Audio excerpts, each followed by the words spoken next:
Today I have these 3-pack 21-inch ruler sticks. You can get them from Home Depot or Lowe's.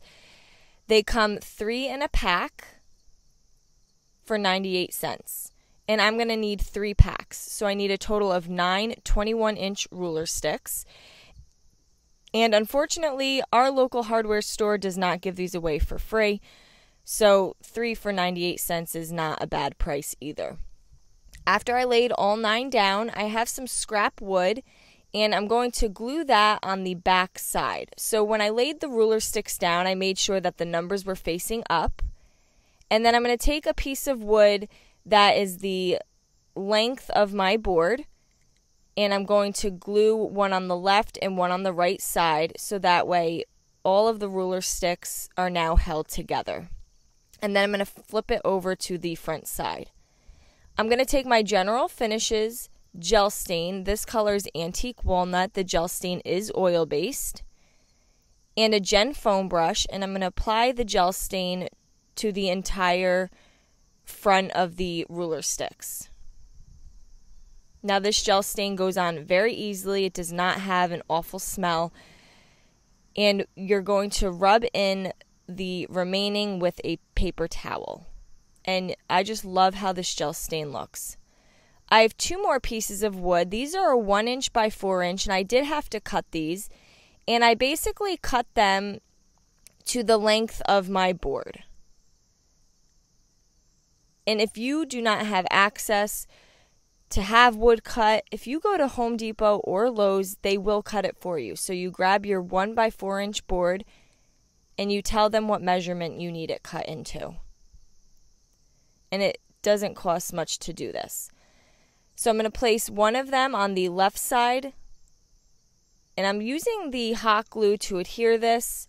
This is not a project that's going outside. You could also use Elmer's wood glue. And then I'm going to place the second piece on the right side. Now this is also a great way just to make a board. You can turn it vertically and use our tissue paper on it. But I'm going to make something else with this, and using the Coffee Bar A Maker Studio mesh stencil. It's a 12 by 8-inch adhesive mesh stencil. So this is reusable if you clean it properly. And all of these can be found on our webpage at chalkitupfancy.com. And when you pull it out, it's all on one sheet. But then you can cut it up to use whatever pieces you're interested in.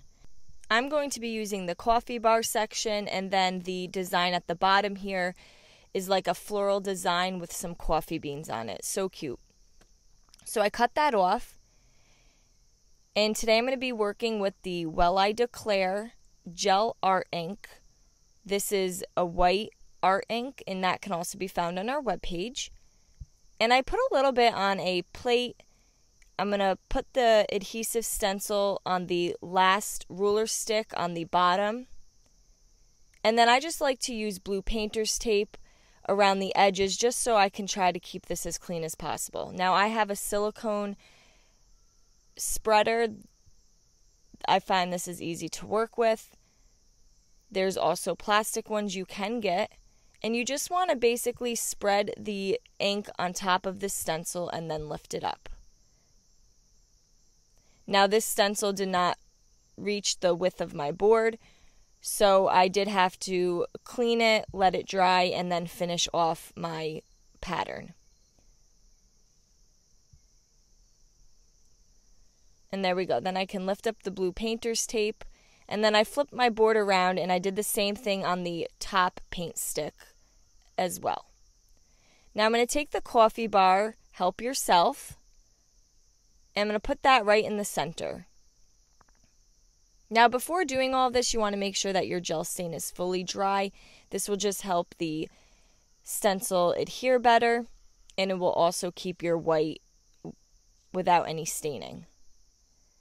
Again, I put the painter's tape around it so that way I can kind of move the silicone spreader around and not get any on my board. And then you're just going to apply it on top of the mesh stencil.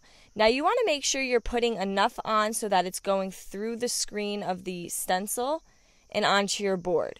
You do not want to keep rubbing over it.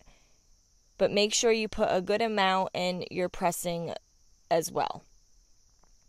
And you just want to cover all the areas of the stencil that you want on your board. I'm going to remove the painter's tape and lift up the mesh stencil, and there we go. This is what we have so far. I got these Allen & Roth pulls. These are in a matte black finish, and I'm just going to screw them both on the left and right side of my board. So now this is giving an appearance of a tray, but instead of actually using it as a tray, I thought it would be cute hanging on your wall if you have a coffee bar. And it's just a great addition, inexpensive to make using the paint sticks. And you can also use the other pieces of the mesh stencil to make some coasters. And there we go. I hope you guys enjoyed this video. Paint products, tissue paper, transfers, and mesh stencils can all be found on our webpage at chalkitupfancy.com. And don't forget, you can also check out other tutorials on our webpage as well. Have a great day.